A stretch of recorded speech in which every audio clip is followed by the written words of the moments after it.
भरद्वाज उत्पन्न श्रीमान श्री श्री प्रसन्न देव सर्वनेत हंग सधर्मिन्या खंड सौभाग्यवद्या मल्ली मल्लीदेवी नाम उभय दंपतु सपरिवाराय सहकुटुंबानि कायिक वाचिक मानसिक सांसार्गिक जंग दोष रंग दोष दोषार्थे अशुभ फल प्रतिज्य शुभ फल प्राप्ते धन जन भोगलक्ष्मी चतुर्भर्ग आदि फल प्राप्ति कर्म कामने श्री श्री जगदम्बाई थानवदेवी पूजादि कर्म समये अस्मिनी घट निवर्तन कर्म अमर महाधिपति तदुपरि काया सुव्याप्त संकल्प काले वटो धारण मिने जोग हाथ जोड़ ओम तम ब्रह्मा तम विष्णु तुम रुद्रस्य प्रजापति तमेव जगन्नाथ वटु नमस्तुते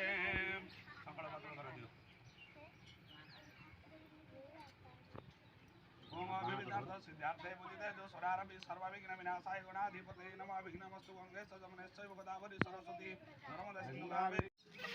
आनी बारी धरी पड़ चल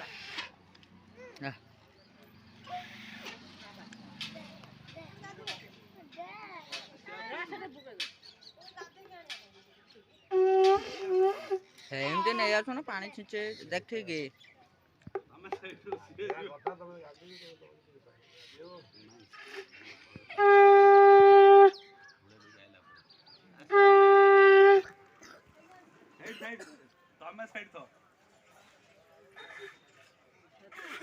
आ इतना दादा वादा में जाना कैटी खेला करो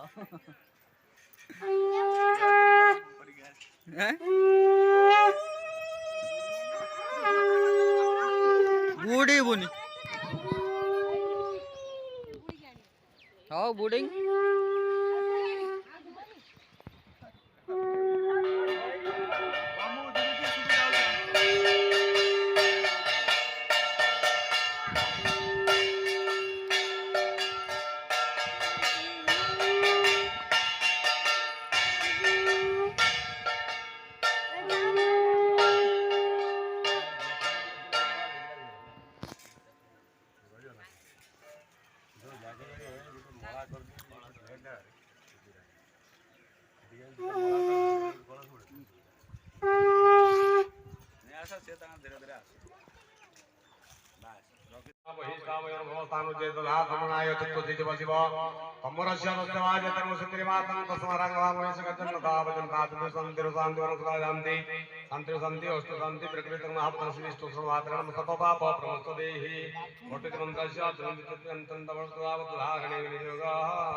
सवित्र विश्व विश्वभ्यो देवेभ्यो मरुभ्यो सर्वेभ्यो भवतो दत्तम वर्गमासमस्म दधाधम विमग्धमङ्गो सथाय अथावयमादित्य प्रतेरवानस्य आदित्याय श्याम स्वाहा।